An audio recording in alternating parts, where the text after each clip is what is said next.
오늘 우리에게 주신 하나님의 말씀 보도록 하겠습니다. 오늘 우리에게 주신 하나님의 말씀은 마태복음 21장 23절로 27절까지 말씀입니다. 마태복음 21장 23절부터 27절까지 말씀입니다.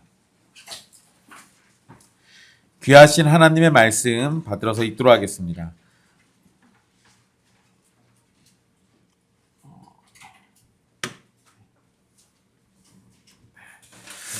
예수께서 성전에 들어가 가르치실새 대제사장들과 백성의 장로들이 나와 이르되 내가 무슨 권위로 이런 일을 하느냐 또 누가 이 권위를 주었느냐.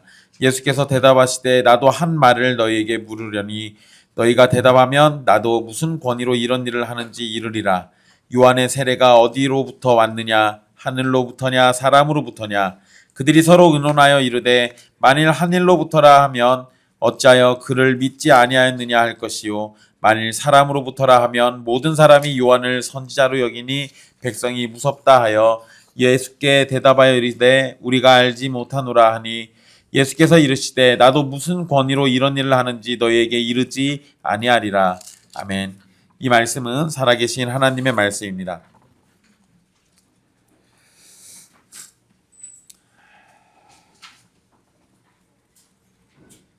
지난 시간 열매 없는 무화과 나무를 저주하신 사건을 함께 살펴봤습니다. 자, 오늘 말씀은 예수님의 권위 그리고 그것과 관련된 종교 지도자들의 질문으로부터 시작합니다. 예수님께서 성전에서 가르치시고 계셨고 그리고 그런 예수님을 만나려고 대제사장들과 장로들이 나와왔다라고 기록하고 있습니다. 그리고 종교 지도자들은 예수님에게 두 개의 질문을 던집니다. 먼저 첫 번째는 내가 무슨 권위로 이런 일을 하느냐. 그리고 두 번째는 누가 이 권위를 주었느냐.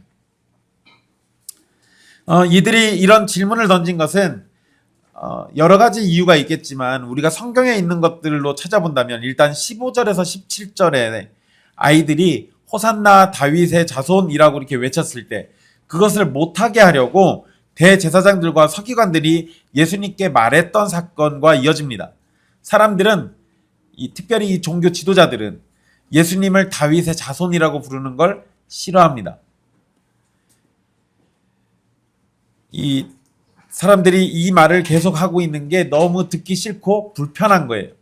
그리고 사실 대제사장과 장로들이 예수님에게 권위에 관해서 질문하는 것은 사실 당연한 겁니다. 왜냐하면 성전을 담당하는 역할을 이 사람들이 하고 있으니까. 나사렛 출신의 예수라는 젊은이가 나타나서 성전을 정화했던 사건이나 성전에서 말씀을 가르치고 있는 이 사건들, 이런 것들을 놓고 본다면 이런 상황에서는 지극히 당연히 이것을 관리하는 것이 당연한 일입니다. 그러니까 장로들과 이 대제사장들은 자기가 해야 할 역할을 하는 거예요. 그러니까 이렇게만 놓고 보면은 이건 잘못된 건 아닙니다. 그런데 이들이 단순히 성전을 지키고 보호하기 위한 목적이 아니라 자신들을 지키고 보호하기 위한 목적을 가지고 접근한 겁니다. 이것이 문제죠. 이것이 문제예요. 예수님의 등장으로 자신들의 이 권력이 위협받고 있으니 예수님을 치워버리려는 수작을 지금 품고 있는 겁니다. 당시 랍비들은 자신의 스승이나 유명한 랍비의 이름을 인용함으로써 권위를 세웠습니다. 랍비 힐렐이 말하기를 또는 랍비 가말리엘이 말하기를 이런 식이죠. 우리나라로 치면 옛날 분들은 공자가 이렇게 말했다, 맹자가 이렇게 말했다 그러면 일단 그게 진짜인지 아닌지 몰라도 일단 좀 조심스럽잖아요. 우리 교회로 치면 특히 약간 보수적인 교단에 속한 그런 목사님들이나 신학생들이 만나서 이야기하면 제가 전에도 한번 얘기 드린 적이 있을 거예요. 뭔 얘기하다가 신학적인 논쟁이 나오면 그 절대 이기는 무적키가 있다고. 칼빈이 이렇게 말했어. 그 말만 먼저 하면 무조건 이깁니다. 그러니까 칼빈이라는 사람의 권위를 빌려다가 내가 하고 있는 말이 그러니까 옳아라는 거를 증명하려고 하는 거예요. 이러면 내 권위나 내 지위 또는 내가 알고 있는 어떠한 그런 것들을 통해서 나를 존재를 드러내고 증명하는 것이 아니라 누군가 다른 사람의 권위를 빌려서 하는 거잖아요. 근데 이게 유대인들은 원래 그런 식으로 한다고요. 그러니까 자기 스스로 어떤 이야기를 하기보다 자기의 스승이 누구다 또는 내 스승 누군가가 이렇게 얘기해줬다 이런 식으로 가르침을 전달을 해요. 그런데 예수님은 이런 부분이 없습니다. 잘 생각해 보세요. 성경 어디에도 예수님이 랍비 누가 이렇게 말했다 이런 식으로 말하신 적은 없어요. 대신에 예수님은 내가 너희에게 이르노니 이런 식으로는 말씀하십니다. 너희가 옛사람에게 들은 바 이렇다 함을 들었으나 나는 너희에게 이르노니 이 이야기를 팔복에서도 반복해서 얘기했었죠. 그러니까 이 산상수훈에서도 반복해서 얘기했었는데 이런 식으로 예수님은 족보도 없고 학위도 없고 스승도 없는 청년 예수가 성전에 나타나서 주인처럼 행동하고 있고 하나님의 말씀을 직접 선포하고 있고 또 이런 상황이니 이것이 그들이 가진 전통의 권위, 그러니까 종교 지도자들이 이미 갖고 있었던 전통이라는 권위를 송두리째 흔들어 버리는 거예요. 그들이 물은 건 결국 쉽게 얘기하면 누가 너한테 이렇게 하라고 허가를 해준 거냐 이 질문인데 예수님이 보여주신 건 허가증이 필요 없는 본질적 권위를 보여주셨어요. 이들이 곧장 또 예수님에게 바로 와서 이런 얘기를 한 게 아닙니다. 예수님이 예루살렘에 들어오시고 며칠이 지나고 나서야 이런 질문을 지금 한 거예요. 그러면 이 사람들은 그 사이에 예수님에 관해서 충분히 알아볼 만큼 알아봤을 겁니다. 그리고 사람들이 예수님을 나사렛 출신의 선지자라고 하는 것도 들었을 겁니다. 자신들이 생각할 때 예수님은 출신도 배경도 제대로 된 것이 없으니 권위가 없을 거라고 생각하고 있는 거예요. 그러니 예수님이 성전에서 가르치는 행위를 하는 것은 자신들 보기에 주제넘은 행동을 하고 있는 거예요. 그래서 내가 무슨 권위로 이런 일을 하느냐라고 질문하는 겁니다. 너한테 이런 권위를 누가 줬냐? 내가 도대체 어떤 빽이 있길래 와서 이런 짓을 하고 있느냐? 지금 쉽게 얘기하면 이렇게 말하는 거죠. 그리고 두 번째 질문, 예수님을 함정에 빠뜨리려고 하는 겁니다. 누가 너에게 이런 일을 할 권위를 주었느냐라고 질문했을 때 예수님이 만약에 어떤 사람을 언급했다라고 하면 그 사람의 권위로 이런 일을 했다라고 이렇게 말했을 때 사람의 권위로 성전에서 문제를 일으킨 거잖아요. 그러면 이게 사람들을 선동한 꼴이 되니까 문제가 될 겁니다. 또 만약에 예수님이 곧장 하나님의 권위로 내가 이랬다라고 얘기해버리면 이 종교 지도자들은 신성모독이라고 분명히 예수님을 고발했을 겁니다. 이들이 생각할 때 예수님은 나사렛 출신의 젊은이니까 어떤 인정할 만한 권위가 없을 거다라는 생각에 지배적으로 빠져 있어서 이렇게 지금 물어본 거예요. 자, 이제 이런 상황에 예수님은 24절에서 역으로 질문을 던지십니다.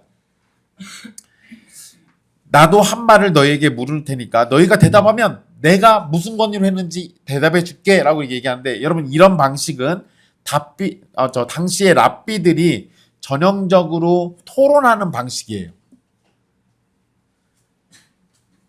그래서 그냥 요것만 이 예수님이 하신 것만 놓고 보면 그냥 그 당시에 흔하게 랍비들이 하던 토론 방식 그대로 얘기하시는구나 라고 이렇게 우리가 생각할 수 있습니다. 그런데 그러면 이거를 자칫 그냥 너무 인간적으로만 생각해버리면 예수님의 의도는 이 종교 지도자들의 말문을 막으려는 어떤 수사적인 기법처럼 보여져요. 그런데 예수님은 지금 권위의 영적 뿌리를 묻고 있는 겁니다. 메시아가 오실 것을 미리 알리려고 왔던 세례 요한을 알아보지 못하는 눈으로 어떻게 그 뒤에 오시는 메시아를 알아볼 수 있겠어요? 그러니까 지금 나에 대해서 물어봐? 아니 나에 대해서 말고 내 앞에 온 메시아의 길을 예비하는 그 사람의 권위부터 얘기해. 지금 이렇게 얘기한 거예요. 그리고 이후의 대화를 잘 보면 예수님은 단순히 질문만 하시는 게 아니에요. 대제사장들과 장로들이 했던 질문의 답을 돌려서 답하신 겁니다.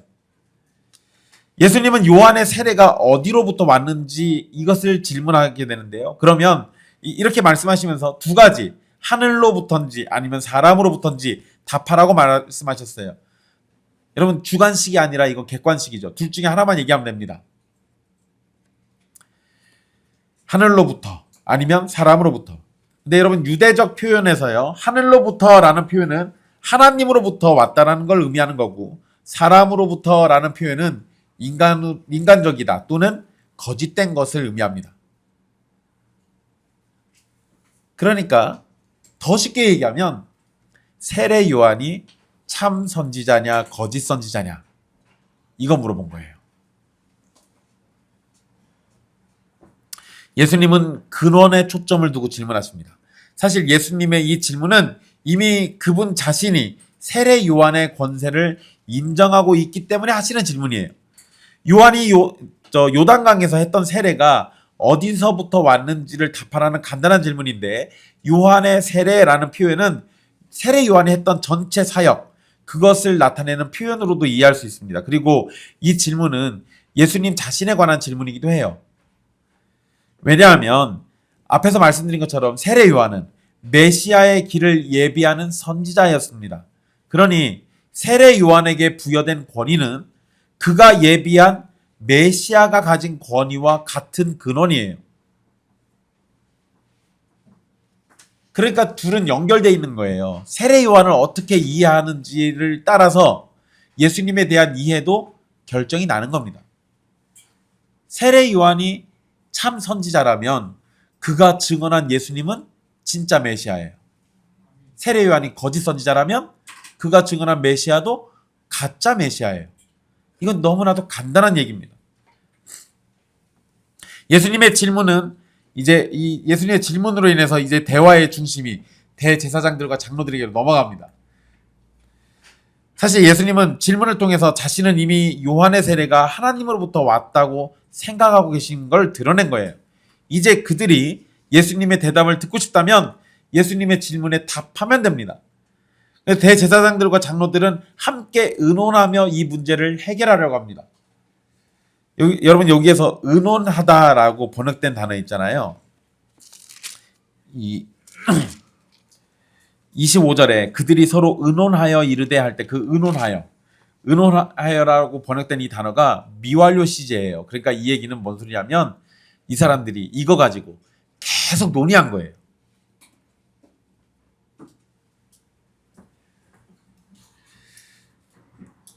여러분, 이들이 이렇게 고심한 이유는 세례 요한이 이미 죽은 사람이지만 여전히 사람들의 기억에는 생생하게 요한의 외침이 남아있기 때문에 그래요.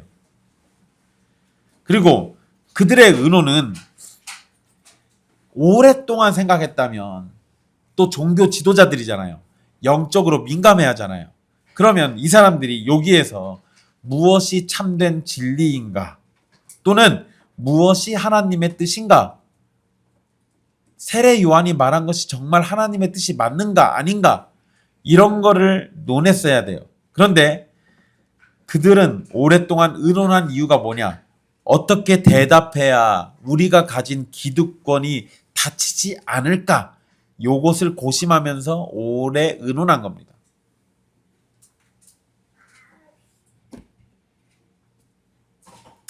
그들은 하나님의 말씀 앞에서 여전히 탐욕의 정치를 하고 있어요. 이것이 타락한 종교 권력의 민낯입니다.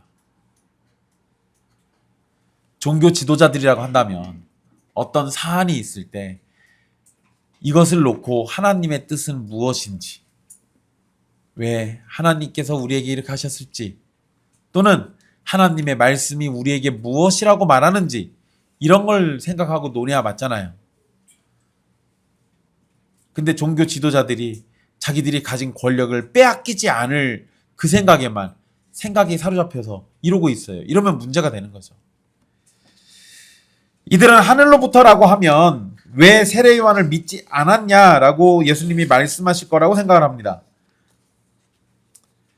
예수님은 세례 요한이 말라기 3장 1절에서 하나님이 보내신 사자라고 이미 말씀하셨어요. 그리고 이 세례 요한은 하늘로부터 분명히 권위를 받은 자가 맞습니다.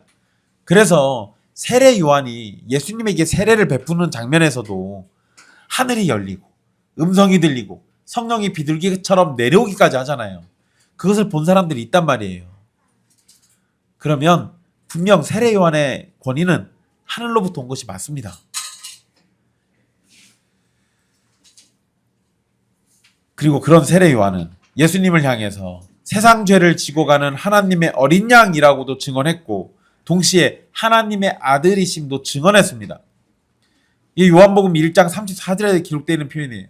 자, 이런 증언들을 생각한다면 요한의 세례가 하늘로부터라고 말해버리면 예수님은 왜 요한이 증언한 말을 믿지 않고 나를 시험하느냐라고 질문하실 수가 있어요. 그러니까 대제사장들과 장로들은 이 점이 싫은 겁니다. 그리고 여러분 잘 생각해 보세요. 만약에 하늘로부터 온 것이라고 대제사장들이 믿었다면 그러면 세례 요한을 애초에 거부하지 말았어야죠. 그러면 예수님이 메시아라는 사실도 믿어야죠. 근데 얘네들 지금 이거 가지고 고심하는 거 보면 안 믿고 있는 거예요.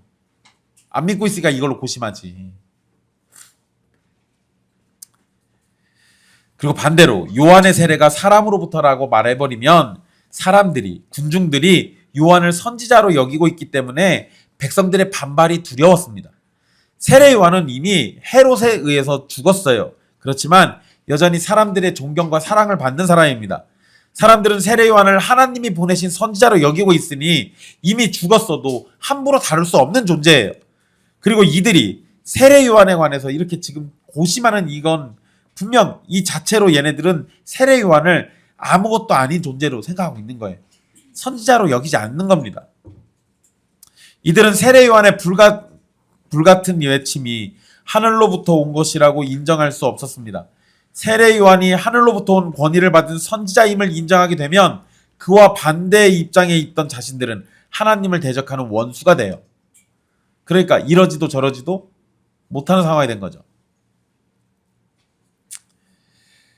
분명 그들은 세례 요한을 부정적으로 생각하고 있습니다. 그렇기 때문에 예수님에 관해서도 부정적으로 생각하고 있는 거예요.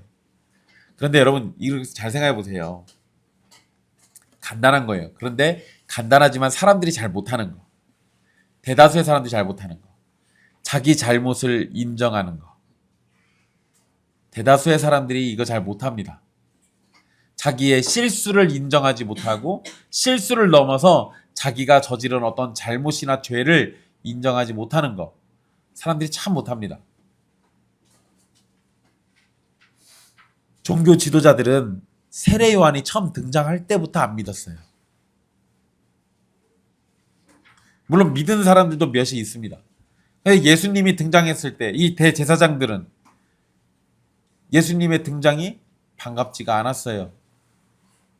그래서 바리새인과 사두개인들, 서기관들이 등장하는 내용들을 잘 보면 다 시험하는 내용들입니다. 어떻게든 걸려 넘어져서 자기들의 권력에 방해가 되지 않게 만들려는 그런 수작일 뿐이에요. 애초에 얘네들은 자신들의 죄를 고백할 마음도 인정할 생각도 아무것도 없는 겁니다. 그래서 이들이 내린 답이 뭐냐? 27절에 우리가 알지 못하노라. 여러분 우리가 알지 못하노라 이 말은 단순히 비겁한 회피가 아닙니다. 이것은 스스로에게 내린 영적 사형 선고예요. 이 말이 왜 이런지 설명해 드릴게요. 여러분 사도 바울은 로마서 1장에서 그들이 마음에 하나님 두기를 싫어하며 하나님께서 그들을 그 상실한 마음대로 내버려 두셨다라고 기록하고 있습니다. 사도 바울의 말의 논지 순서가 어떻게 되냐면 마음에 하나님을 두기 싫어하니까 하나님이 그 상실한 마음대로 그냥 내버려 두신 거예요. 자, 이걸 그대로 적용하면 종교 지도자들이 예수님을 믿지 않고자 마음에 두니까 하나님께서 그들의 그 강팍한 마음 그대로 두신 거예요. 그래서 알지 못한다라고 대답할 때 이들은 그 말 자체로 예수님을 거부한 거고, 그래서 사형 선고를 스스로 내린 꼴이 되는 겁니다. 의도적으로 진리가 있는데, 메시아가 있는데, 하나님이 눈앞에 있는데 그 눈을 감았을 때 하나님은 그들의 눈이 영원히 떠지지 않도록 심판하신 겁니다. 진리 앞에서 눈을 감고 귀를 막는 사람에게 내려지는 형벌은 영원히 진리를 깨닫지 못하는 영적 무지 그 자체예요.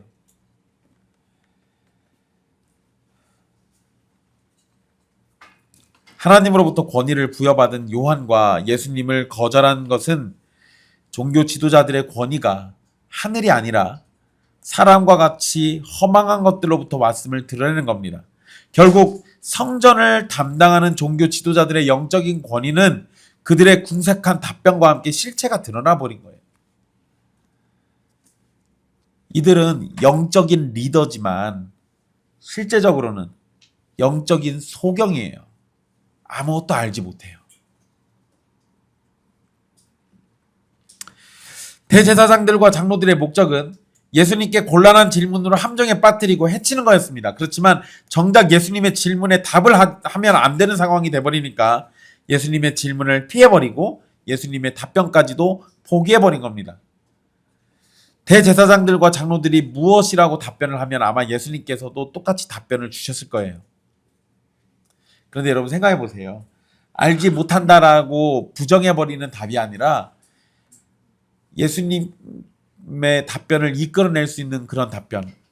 아마도 요한이 하늘로부터 왔습니다라는 이런 답변을 얘기했더라면 솔직하게, 그러면 예수님께서 자신에 대한 답변도 하실 거 아니에요.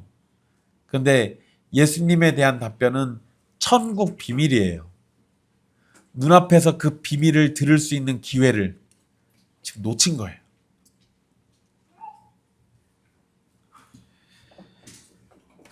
눈앞에서 천국의 비밀과 하나님의 구원 계획을 들을 수 있었는데 그 기회를 포기해버린 겁니다. 예수님께서 말씀하셨어요. 너희에게 이르지 않겠다. 너희에게 이르지 아니하리라. 여러분, 이것은 성경에서 써진 표현 중에 가장 두려운 말씀 가운데 하나입니다. 말씀이신 분이 침묵하시겠대요.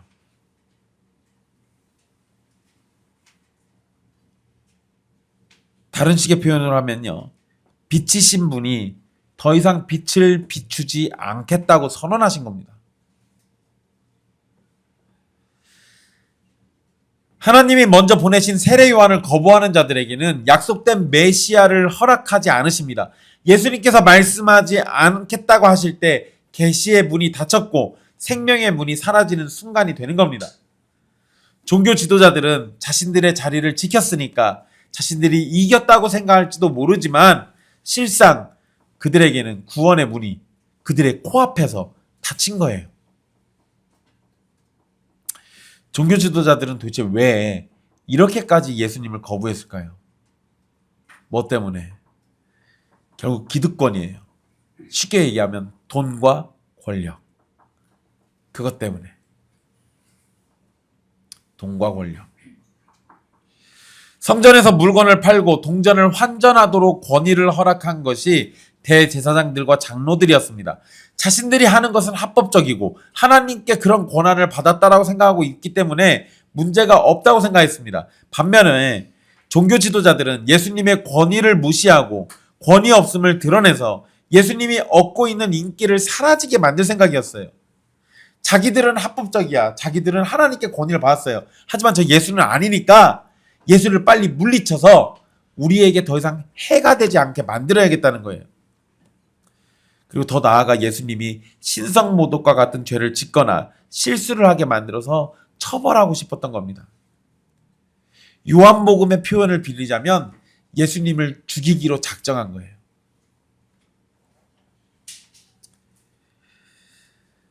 그들은 구원의 주인이신 예수님을 만나서 복음을 듣는 것이 아니라 고소할 명분을 찾으려고만 했습니다. 눈앞에서 영생을 알아채지 못한 거예요. 이들은 사실상 세례 요한의 입으로 예수님에 관해서 증언된 말씀도 거부하고 예수님께서 보이시는 능력의 일들도 부정합니다. 이들에게 있어서 예수님은 메시아에서는 안 되는 존재이고 아무런 권위도 없어야만 하는 존재예요. 하지만 예수님의 질문에 아무런 답변도 하지 못했고 예수님의 답변도 듣지 못했습니다. 이들은 복음을 들을 기회, 그걸 포기한 거예요. 예수님에게 있어서 메시아가 맞냐 안 맞냐 이걸로 자기들의 기득권을 지키는 것보다 사실 더 중요한 자신들의 구원 문제가 달려 있었는데 그걸 포기했다고요. 예수님을 거절하는 사람들은 그들의 완고한 거절로 인해서 구원의 기회를 잃는 겁니다. 예수님을 거절하는 사람들은 회개의 이유를 알지 못하고 구원의 유일한 길을 거절했기 때문에 결국 자신들의 죄로 인해서 심판만 받게 됩니다. 요한을 선지자로 여기지 않는 대제사장들과 장로들은 자신들의 생각을 따라서 요한의 세례가 사람으로부터 왔다라고 솔직하게 대답을 했어야 돼요. 그게 아니면 하나님으로부터 왔다라고 하고 이제라도 회개했어야죠. 그런데 또 이 부분에서도 사람들이 너무 무서우니까 대답을 못해요. 그들은 자신들이 생각하는 진리보다 평판이 더 중요했습니다. 그들은 예수님도 당장 없애고 싶지만 사람들의 평판 때문에 함부로 어떻게 하지 못했어요. 그런데 이들과 달리 평범한 사람들은 세례 요한을 선지자로 믿었고 예수님의 가르침에 귀를 기울이고 있는 상황입니다. 종교 지도자들은 위선적인 모습을 보이고 있고 백성들은 말씀 앞에서 귀를 기울이면서 낮아진 모습을 보이고 있습니다. 자, 여러분 이제 여기에 이렇게 대조가 있죠. 누군가는 예수님을 믿지 않으려고 저러고 있고 누군가는 예수님의 말씀에 귀를 기울이고 있고 요거를 그대로 적용해 볼게요. 우리에게 정말 중요한 질문이 될 겁니다. 대제사장들과 장로들은 예수님을 시험하기 위해서 질문했습니다. 내가 원하는 답을 정해놓고 예수님을 그 틀에 가두려고 했습니다. 이것은 불신앙이에요. 그러나 우리는 예수님을 시험하기 위해서가 아니라 예수님께 굴복되기 위해서 질문해야 합니다. 어떻게 하기 위해서 질문하라고요? 굴복되기 위해서 질문하라고요. 내 인생의 주인이 누구인지, 내가 따라야 할 진리가 무엇인지를 묻고 종교 지도자들처럼 계산기 두드리지 말고 정직하게 질문해야 합니다. 사랑하는 형제와 자매 여러분, 오늘 우리도 예수님 앞에 서서 치열하게 질문해야 돼요. 습관적으로 믿지 마시고 정직하게 예수님 앞에 서십시오. 그리고 예수님께 질문하세요. 예수님, 당신은 정말 하나님의 아들이십니까? 당신의 십자가가 정말 내 죄를 씻을 수 있습니까? 당신이 누구시기에 내 인생의 주인이 되시려 하시는 거고 나의 모든 것이 되시려 하시는 겁니까? 여러분, 이런 질문은 불신앙이 아니에요.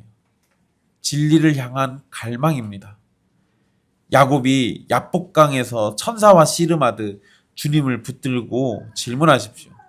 주님은 이런 정직한 질문을 외면하지 않으십니다. 여러분이 정말 진심을 담아서 질문한다면 예수님은 여러분에게 답해 주실 겁니다. 그런데 여러분, 이런 질문을 피하지 않고 정직하게 예수님께 질문하면 분명 예수님은 우리에게 답을 주신 건데요. 예수님이 답을 주신다는 것은 여러분에게 어떤 계시를 주시거나 환상 또는 환청을 듣게 하시면서 답을 주신다는 게 아니에요. 답은 이미 우리에게 줬습니다. 어디에 있어요? 성경 안에 있어요. 말씀 안에 이미 있습니다. 말씀 안에 우리의 생명과 관련된 모든 질문에 대한 답이 이미 있습니다. 그런데 그건 누구나 다 깨닫지는 못해요. 그 답은 성령님께서 깨닫게 해주셔야만, 그리고 성령님이 은혜 주실 때 그 말씀이 우리의 정답이 됩니다.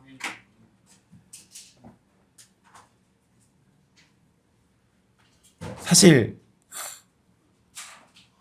성령님이 깨닫게 해주시지 않는다 하더라도요, 성경은 그 자체로 하나님의 말씀이 맞습니다.